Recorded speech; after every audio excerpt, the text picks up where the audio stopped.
Good afternoon.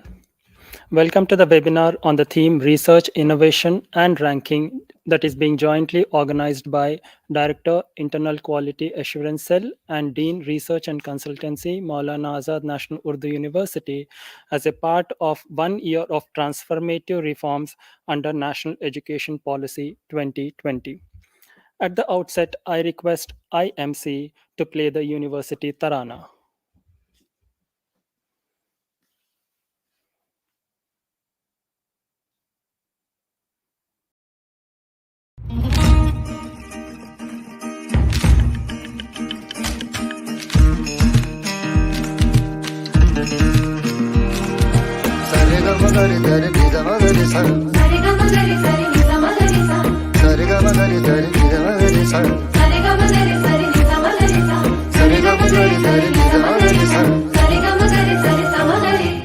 ये जामियाए ज़बान उर्दू, ये जामियाए ज़बान उर्दू, ज़बान उर्दू का आशिया है, ज़बान उर्दू का आशिया है। ये जामियाए ज़बान उर्दू, ये जामियाए ज़बान उर्दू।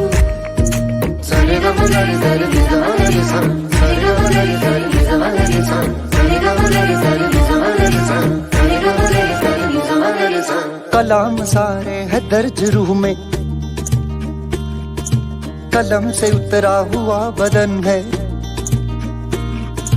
ये इल्म का शहर घर है मेरा,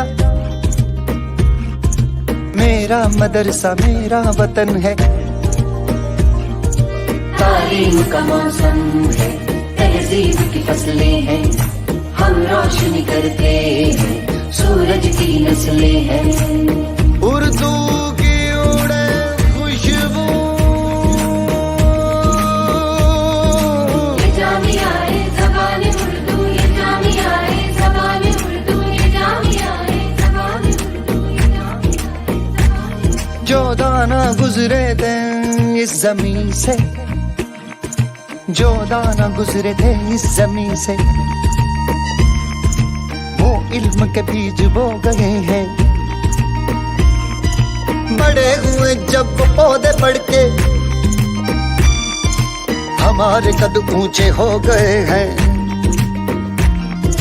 हम चांद की पेशानी जब छू के निकलते हैं, कायनात में है पाँव और मार्च पे चलते हैं। उर्दू की उड़े खुशबू, ये जामियाए ज़बान उर्दू, ये जामियाए ज़बान उर्दू, ये जामियाए ज़बान उर्दू, ये जामियाए ज़बान उर्दू, ये जामियाए ज़बान उर्दू, ये जामियाए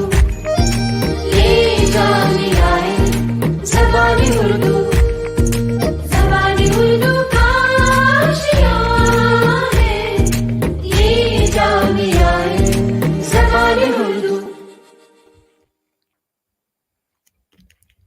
Thank you, IMC. Now I request Professor Salma Ahmed Faruqi, Dean Research and Consultancy, to introduce the theme of the webinar and also the keynote speaker to the participants.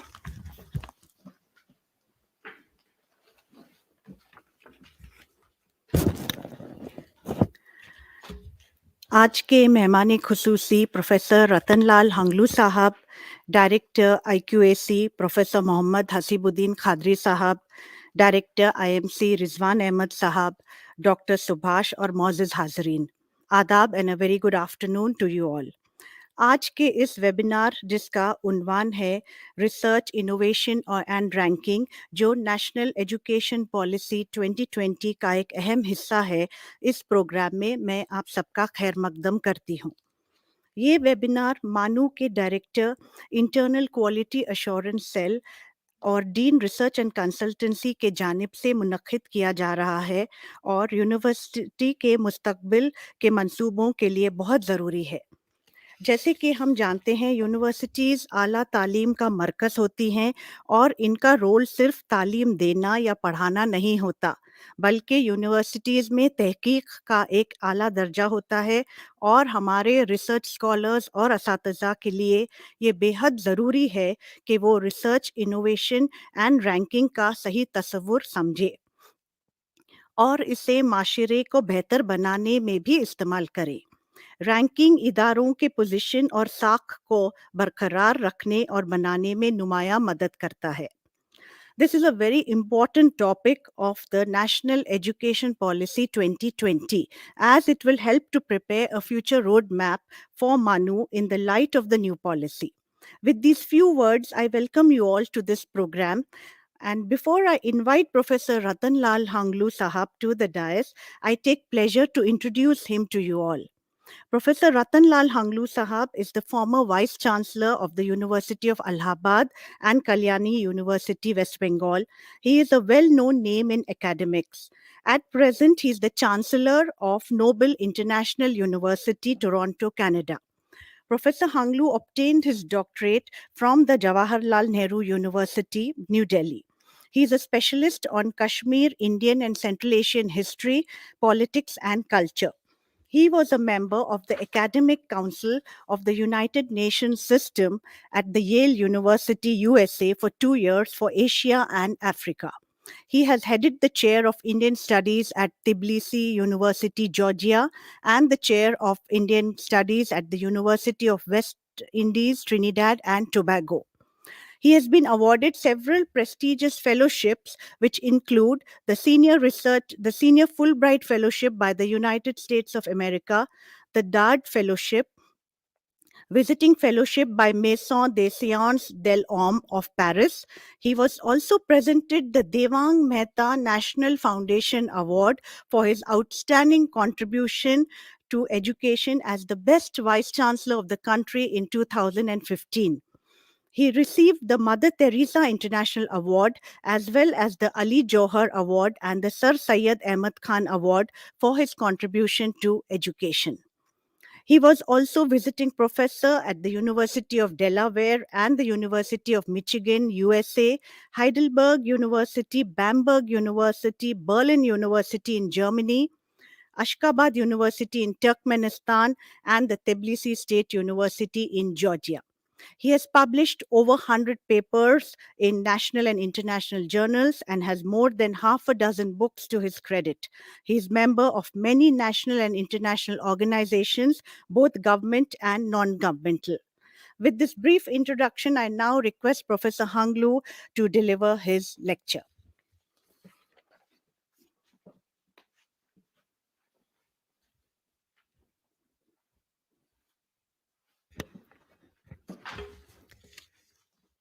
Very good afternoon to everybody present here.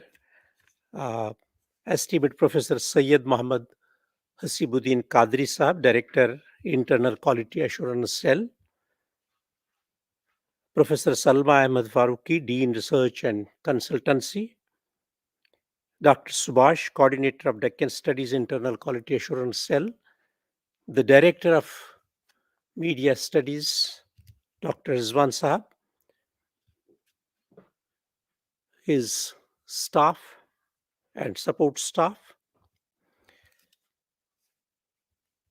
Let us discuss this topic, research, innovation, and ranking in our higher education system, because new education policy almost completes a year now.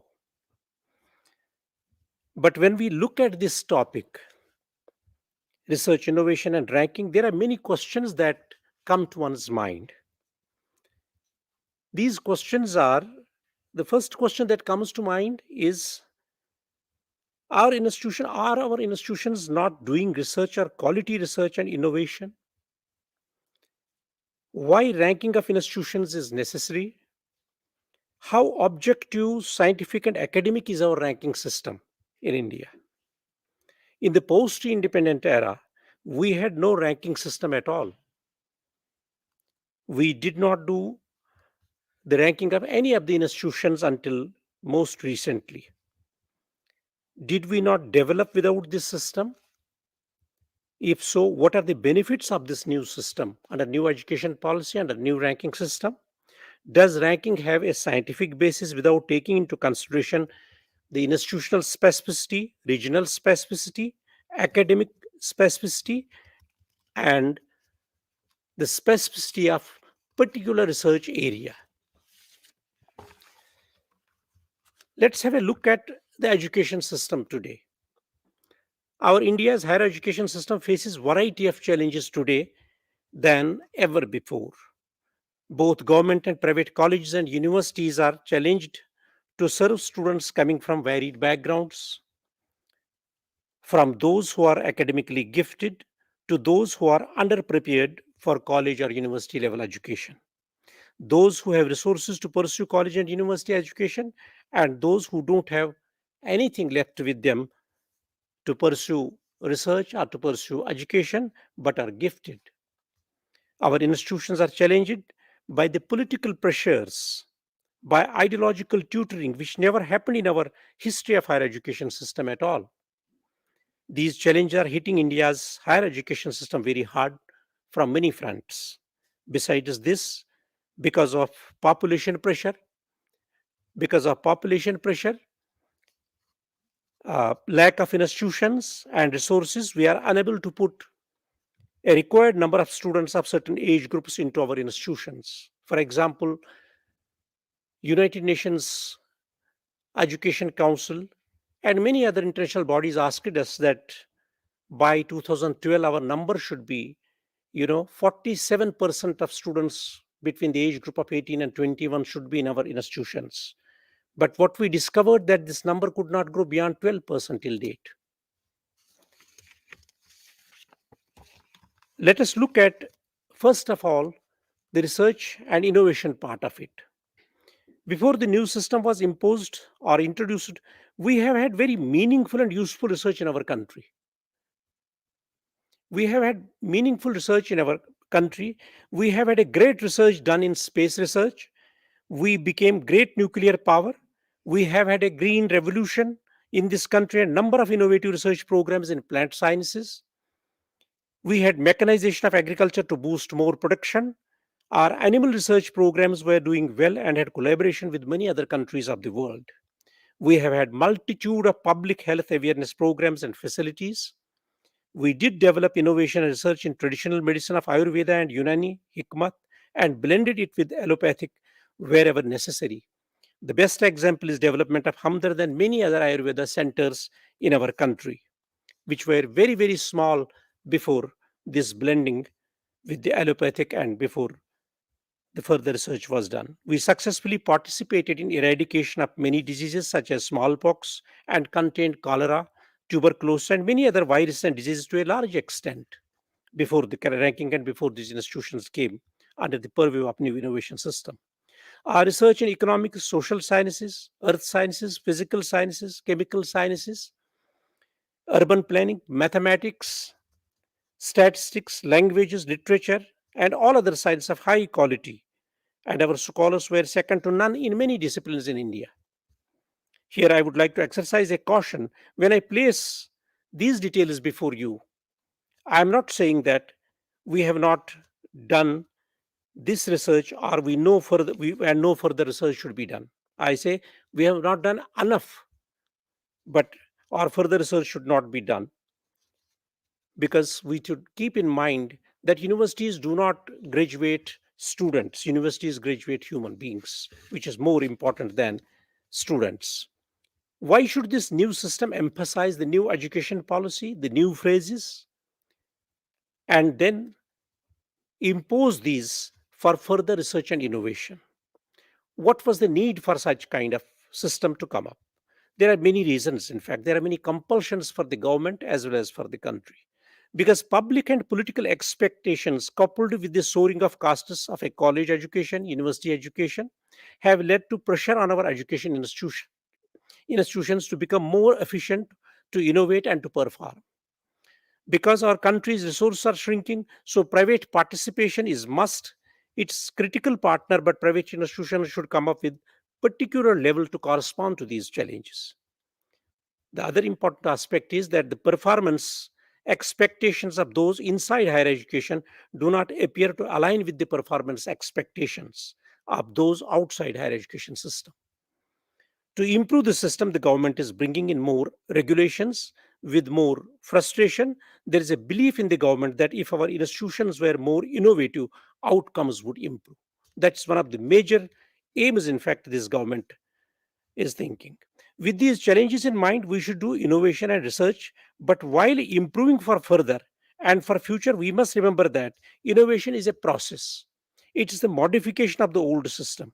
It's the modification and changes of new existing structure. It may make it better, it may make the system bigger to accommodate more people, to introduce more technology, make it more efficient, more beneficial to the end user.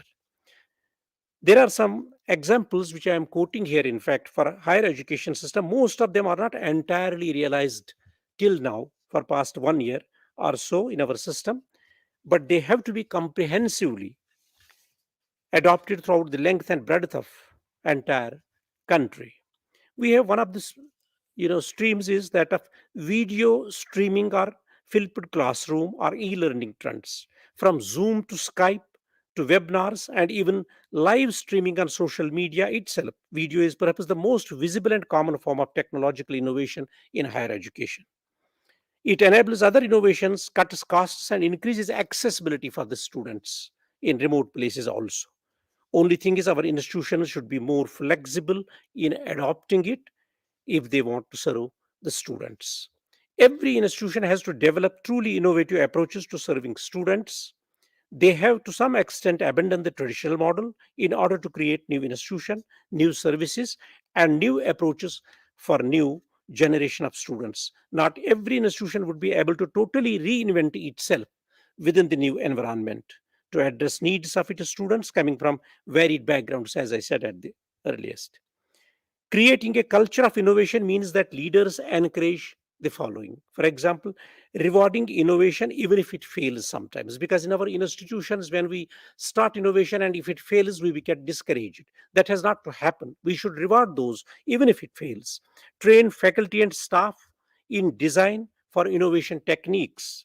Foster cross cultural, cross departmental, cross academic teams to solve problems. Clearly define problems that must be addressed.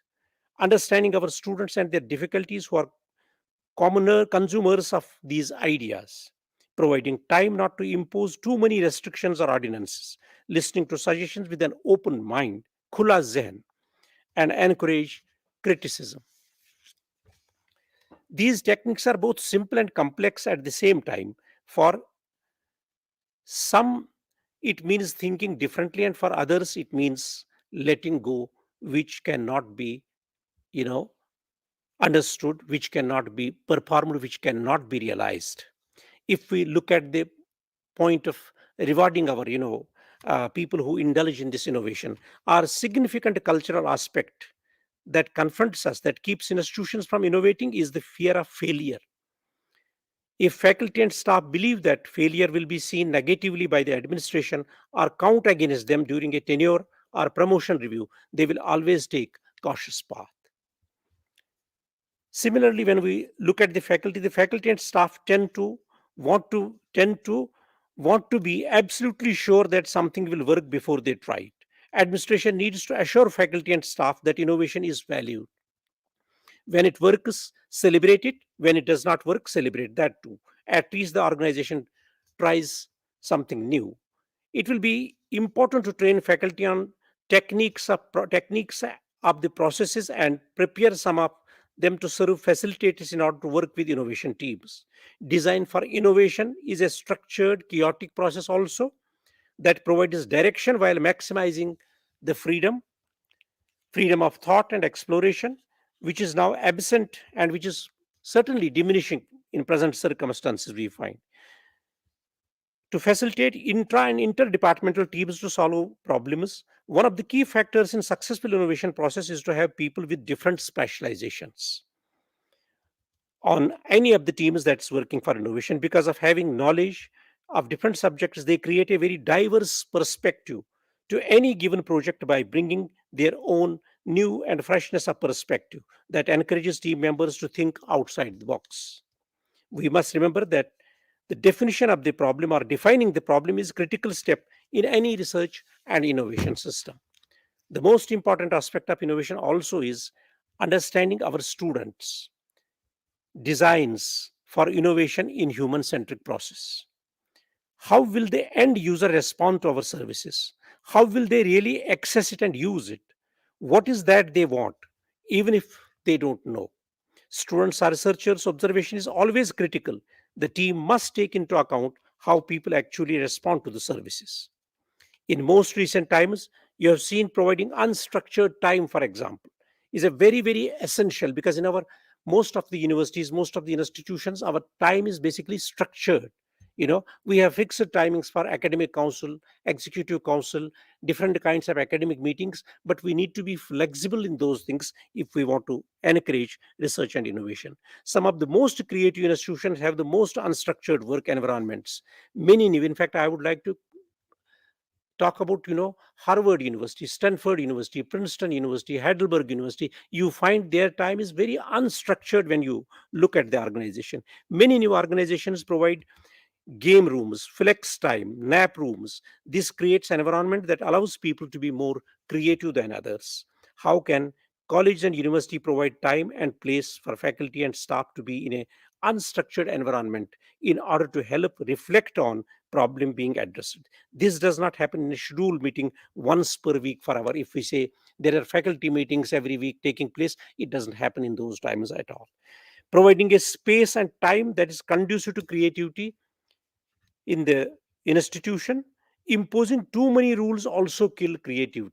We have, on one side, we want to go for research, we want to go for innovation, but on the other side, we put on so many regulations, we put on so many new rules, we put on so many academic ordinances that kills the creativity. The more strict the rules, the less creative any organization becomes. Listening with an open mind, sometimes the best ideas come from people you never thought understood the problem. It has been said that young people are the most creative until we teach it out to them. For many young people, there are few rules of physics or social interaction. Therefore, they are unfettered by convention when discussing a problem. Having people on teams that are not ingrained in how we do things will have ideas that should be explored without prejudice. Sometimes those ideas lead to real solutions and that are innovative because they are unencumbered in what is rather thinking about could be. Keeping an open mind can lead to real breakthrough in academics. Encouraging and developing easy prototypes, for example, that can also help an institution to progress through solutions that won't work and get them to ones that will work more effectively and more creatively. One motto of the design and innovation and research should be: if you fail often, fail early, or learn from the failure. Prototyping can help fail often and fail early. They can also help determine what does not work so you can learn. Remember, innovation happens when desirability and feasibility are there. There is another important method, that is competency based learning, for example. We should remember that our institutions do not graduate employees, they graduate human beings, as I was saying. And just as universities have not been job training facilities more immediately, when we enroll students, when we enroll people for research, we do not promise them immediately that you will immediately get a job. That should not be in our mind. We should have to make perfect human beings with a particular training who can settle down and contribute in the country. So, and just the universities don't have not been job training facilities more immediately. Universities should seek to revise themselves. The more connected the university goals and aspirations, the more they will tighten the curriculum to make it more efficient, in fact, to straighten and shorten the path from student to job. In thinking like this, we are lowering our sights from personal place to job and market. When we seek to train students, we have to ask ourselves what we are training them for. I would really give an example that when we became free in 1947 till date, today we may say that Nehru has done nothing, we may say all others have done nothing, that India has done nothing from 1947 till date. But when we look at the models that followed right from 47 downwards, look at the great stalwarts that were produced by education institutions.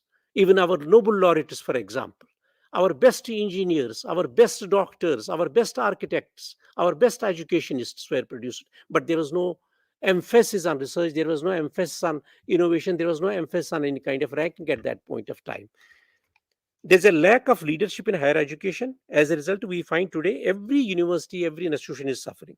In private and government institutions, this is further exacerbated by funding issues. That's another constraint of funding, in fact, where in spite of programs claiming otherwise, the quality of one's education is almost entirely dependent on how much money their parents can spare. In private institutions, in government also, we have to seriously think how much funding would be available for running a particular program. Open curriculum system is another important idea that all the universities need to promote, you know like it has been for years now. The programs such as MOOC are great ideas, but assessment and feedback loops and certifications are among the many issues holding them back. I would really tell you a very interesting thing. When we talk in terms of certification as an important model for new education policy, you know, what we find is what happened to the certification. As a vice chancellor, I would like to mention that we were all called for a meeting, and it was said that there would be two agencies that would be evaluating the institutions in terms of how to provide the certificates. That is the technical aspect of it. Unfortunately, we find that previously, in fact, there was no visionary in MHRD. There was no visionary, in fact. We found that we lacked, in fact, visionary leadership, in fact, in MHRD at that point of time. It may be a matter of what kind of expectations, a particular institution has for evaluation or before evaluation. Compare that MOOC same to a self-determined learner googling up topics or searching, reading it for information, and suddenly it is not so bad. E-learning will eventually be at the core of the university experience rather than the fringe. What content, what kind of delivery models? There's a lot to consider. Still, this is definitely an example of innovation in higher education. But unfortunately, Indian society is stratified too, you know, much in terms of resources also. I am reminded of the great leaders like Chandrababu, Jayalalitha at some point of time in elections when they used to deliver, you know, laptops to students for elections. Whatever may be the election politics, but it had a great advantage to provide a laptop to a student from a rural area, or a computer, in fact, that could help change an environment and increase accessibility of the students to new technology. Then changing nature of faculty also we find, whether this innovation that results in learner business model that offers an improved ability to simply an unfortunate effect of a lack of funding is up to one particular institution. However, there is a clear trend towards adjunct faculty these days, and also mobile global faculty with new contractual relationships with higher education institutions. We have to actually, the institutions have to give up the mindset, because most of our people who do PhDs, who are completely trained in computers and various academic disciplines for teaching, each of them is thinking that if we have a permanent job, then they can contribute better. But this mindset has to go. Basically, even if we don't have permanent jobs, if it's a global contractual job, for example, if it's an adjunct faculty, people should be prepared for it, that they can contribute better to many multiple institutions rather than a particular institution. So this mentality from that one is particularly contractual, one is not permanent, we have to think seriously about this traditional model. Unless we give up that traditional model, we cannot proceed further, in fact. Today, digital networks of information make access to data areas of specialty ubiquitous, particularly in scientific field. Therefore, researchers no longer need to be in the same physical location to collaborate. This change will reduce the attractiveness of many universities for expert faculty. For example, a faculty member may choose to teach at a small institution in a rural setting, yet another time he can also at the same time collaborate on research with a faculty from a larger environment, maybe in urban area, maybe away from the country. We have to abandon traditional perspective about jobs. First, like teachers have no interest if they are, as I was telling you, contractual. Then the other item we have, say, digital textbooks, for example. This is relatively a minor innovation, but an innovation nonetheless. Free open source textbooks, digital textbooks, rental, etc. If nothing else, this makes textbooks more accessible than ever before, much like MOOCs made course is more acceptable for better or worse. We have 3D printing also, which has more potential in higher education. That's fairly insignificant in, but at the same time, as an innovation, it has some value. But as with the competency based education, 3D printing could lead no other more disruptive innovations if it is nurtured right in any university or also in colleges. Use of data analytics. You see, big data is, of course, a different aspect altogether, but data analysis is also becoming very popular, in fact. Use of data analytics. This is an opportunity to innovate at all levels of education, but higher education might be even less ready due to non standard curriculum and assessment practices. Regardless, data analytics are among the most potent example of innovation in higher education we find. This is likely uh, not sustainable, in fact, when we talk in terms of the tuition fee, for example. You see, tuition fee is also which determines the capacity of the student in any particular institution as to which are the courses he is going to take, which are the degrees he is going to opt for, because tuition fee is very, very important. And I don't think in India there is any institution till now which has opted a free tuition, for the students, for the learners. I think in the world we find the first university in 2015 which offered free tuition was Stanford from 2015. That's its tuition fee would be free. Any student from the family that earns less than $125,000 a year was provided free tuition. In Indian context, I find free tuition has to be more relevant because we have large amount of population suffering for accessibility to higher education. Then we have virtual and augmented learning reality. It's a huge factor in future for all the education in some form or the other, but nowhere close to reality at present. Then smarter learning management systems have to be adopted.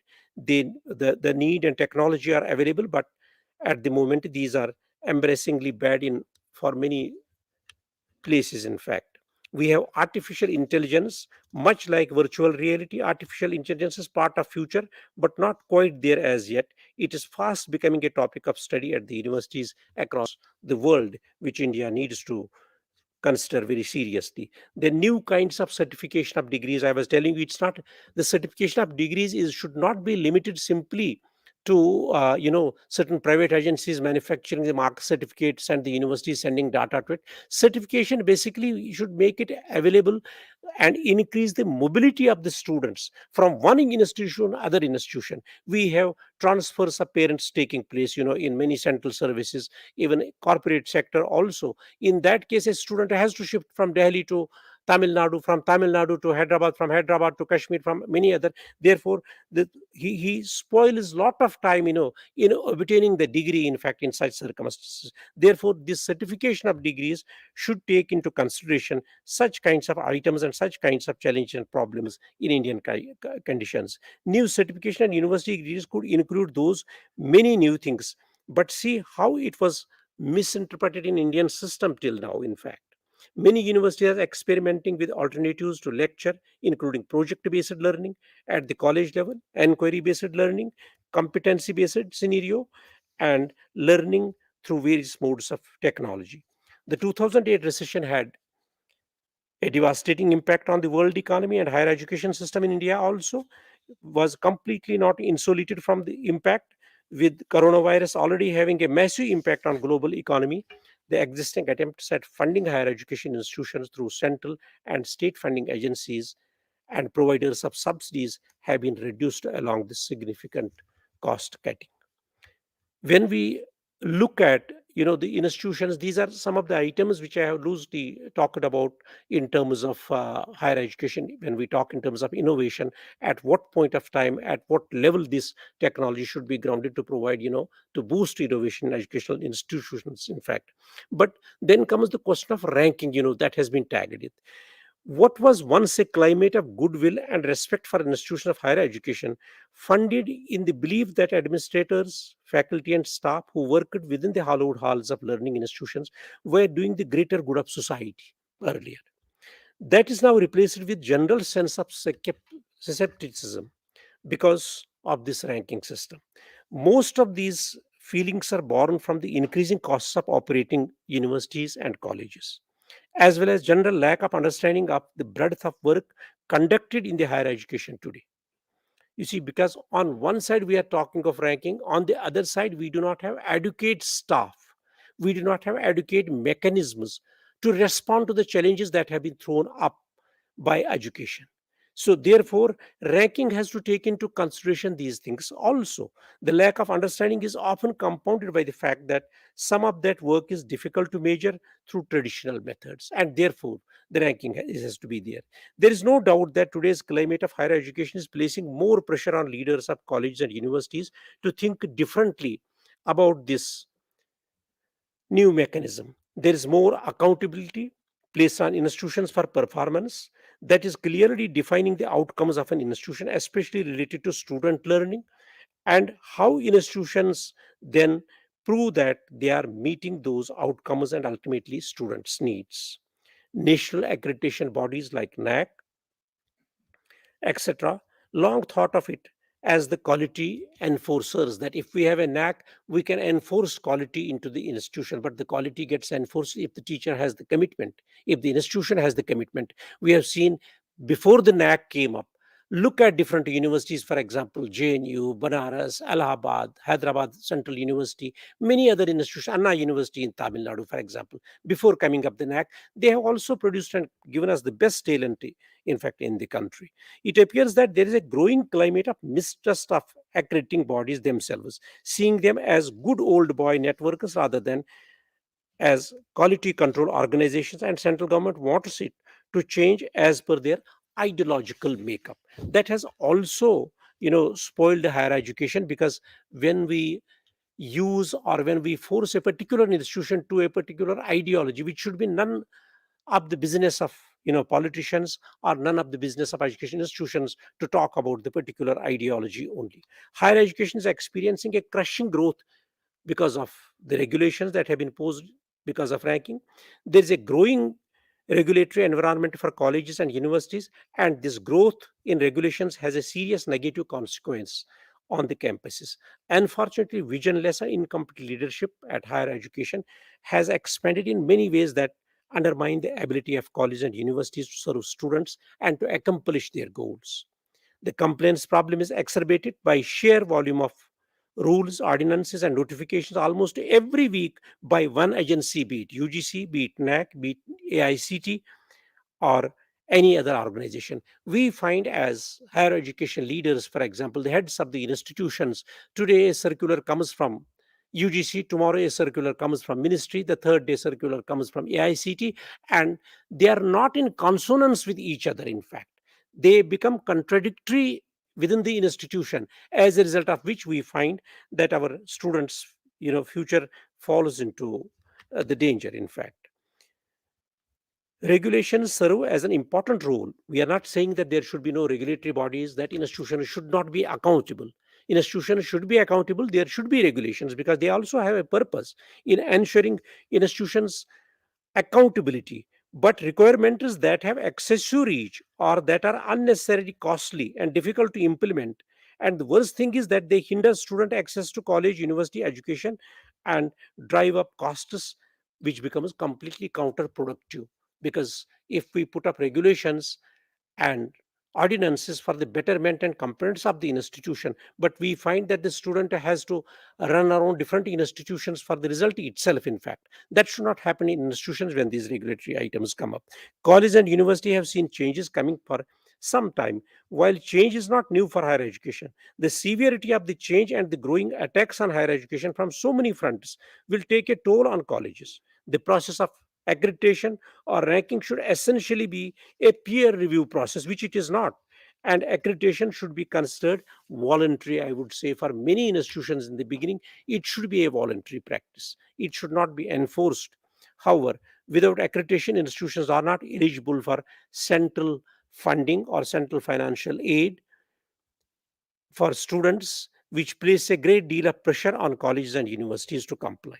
Over the past 2 decades or more, the central government has been totally unable to reinforce rigor of a peer review process, and thus accreditation has been placed under tremendous pressure to increase its regulatory responsibility and improve, monitoring of colleges and universities.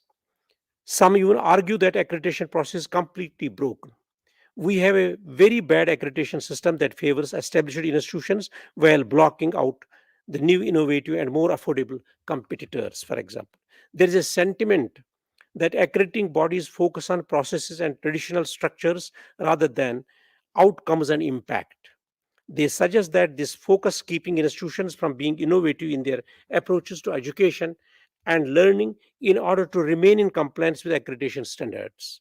We also find that there is also a concern with the existing structure of accrediting bodies themselves, that they lack a competent methodology of evaluation, which we do find. It is simply, the evaluation should not be done. For example, we say, let us have a look at quality research, for example. Accreditation bodies these days, they take into consideration only if the number of research, articles has increased in a particular institution. We should look at what is the quality of the research that is being done rather than simply quantity. The accreditation body looks at the quantity, but they don't look at the quality. In India, we find the institutions range from large to small, from community college to research institutions, from central to state universities, and from public to private colleges and private universities and institutions. The standards are unfortunately not diverse, broadly written to serve a diverse group of institutions. There can be no comparison between sparrow and horse. I would like to really emphasize here a point. When we talk in terms of accreditation, it gives you a very completely clear picture about the accreditation process. We have NAC accrediting. It has uniform rules and regulations for every institution. Now, look at MANUU being compared to Hyderabad Central University, Hyderabad Central University being compared to Banaras, for example. You know, we have, in the similar vein, you have a Sanskrit Vidyapeeth in Banaras. Now, how can MANUU be kept under the same parameters as Sanskrit Vidyapeeth? Or how can MANUU be kept within those parameters which are applied to central universities like JNU, Hyderabad, or Delhi University, for example? Because different universities have academic, you know, specificities. They have to be taken into consideration. That's why I say you cannot compare a sparrow and a horse. We have to see in this institution how it facilitates the spread of Urdu knowledge, the protection of the language, for example, which is the primary goal of the institution. But maybe if you go to Banaras, the primary goal may be something else. If you go to Vidyapeeth, the Sanskrit would be the primary goal. Then how can you compare these different institutions? They have no, there should be basically the mechanism of accreditation should differ from institution to institution. A common rod should not be applied to all the institutions. They have been grouped into one category. For example, a Hindi university in Varada cannot be compared to MANUU, for example, or to any other place, in fact, other institution. Such an approach leads to diluted standards that focus on processes and not outcomes, which may deter innovation process. Then we look at also some of these problems which we face in terms of innovation, which we face in terms of ranking, which we face in terms of research. In many cases, I have seen that the government itself is an impediment to innovation in higher education and colleges and universities. There are many masters of these institutions who are responsible for their governing boards, to the state education department, to UGC, to CSIR, Department of Science Technology, in which they are located, to a system of administration office where applicable, to their accrediting organizations, and to federal education department. I mean, you have so many masters. Whom would you listen to? You find that in a particular university, I was the executive council member of one of the universities in Bengal, for example.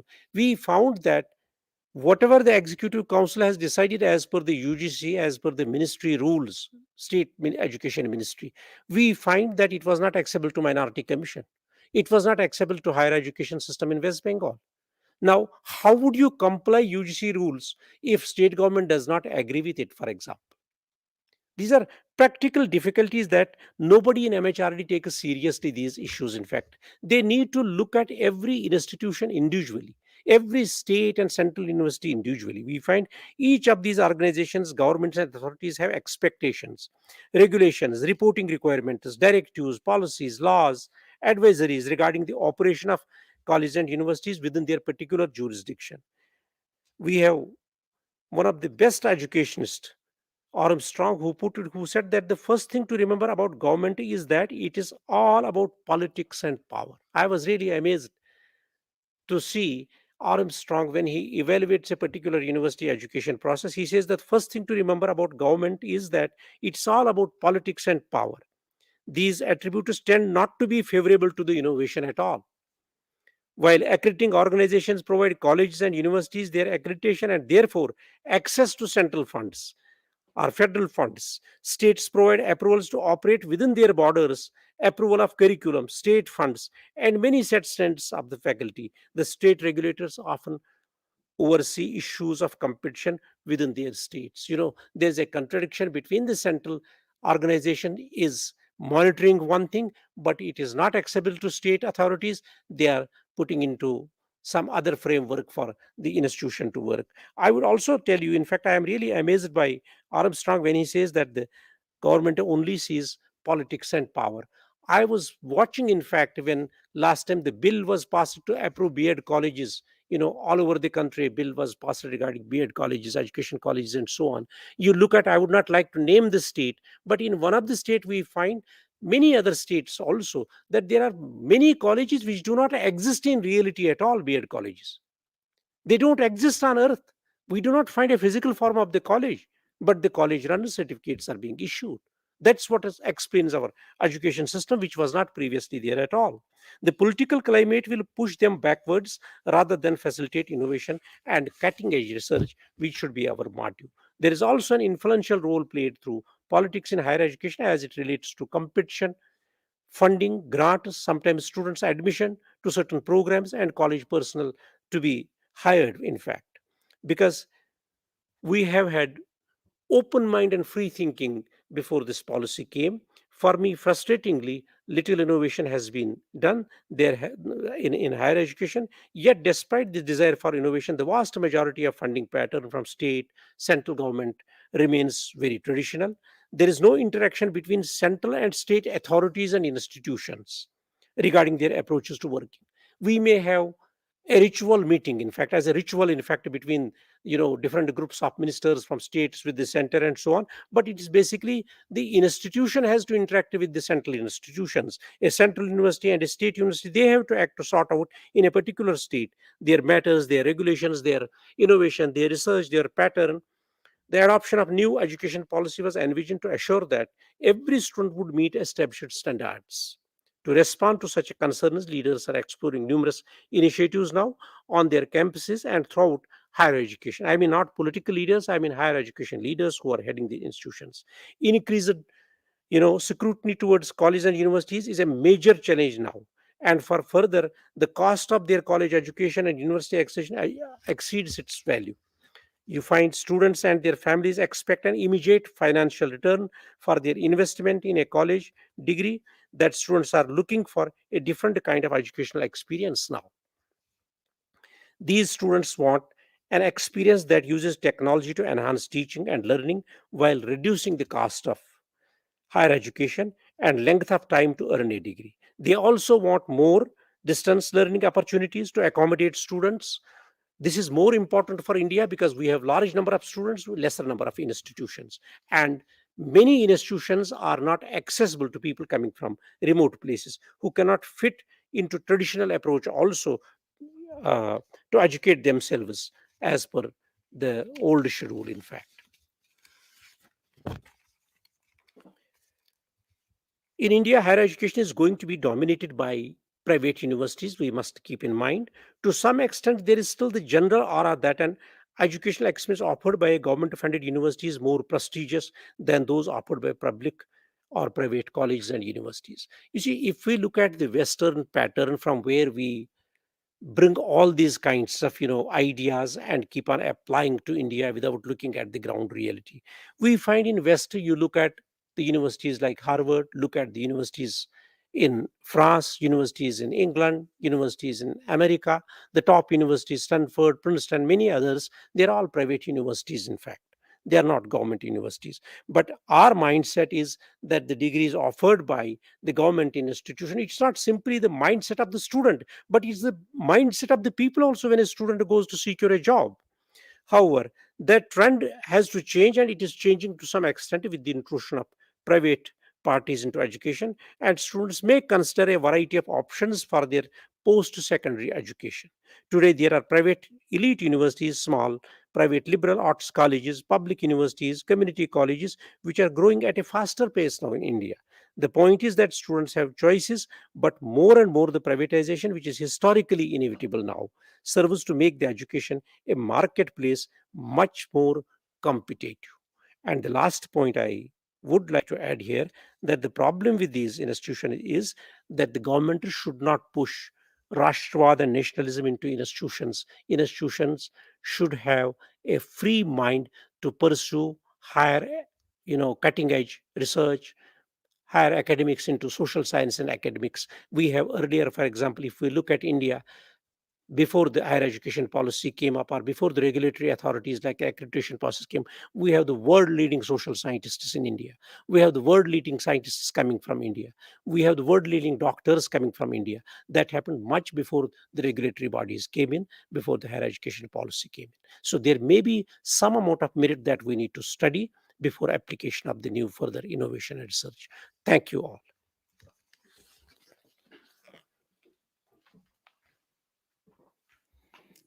Thank you, sir, for giving valuable insights on the importance of innovation and research in higher education institutions in India.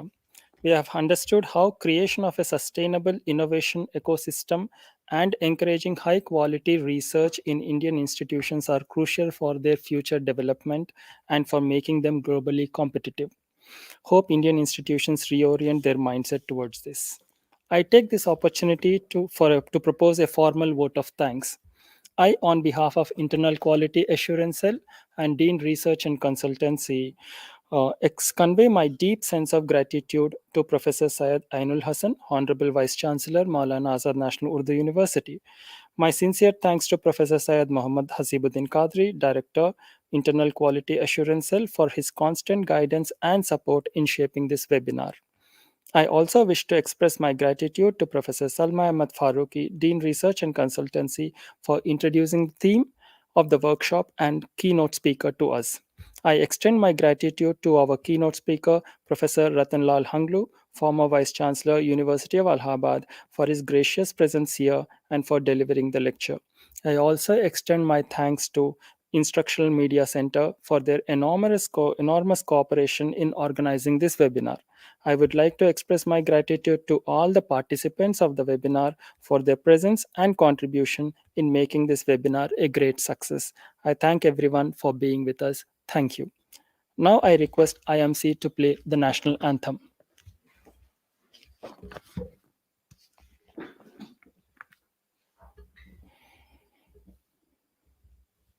गण मन अधिनायक जय हे भारत भाग्य विधाता पंजाब सिंध गुजरात मराठा द्राविड उत्कल बंगा विंध्य हिमाचल यमुना गंगा उच्चल जलधि तरंगा तव शुभ नामे जागे तव शुभ आशीष मांगे गाहे तव जय गाथा जन गण मंगलदायक जय हे भारत भाग्य विधाता जय हे जय हे जय हे जय जय जय जय हे Thank you.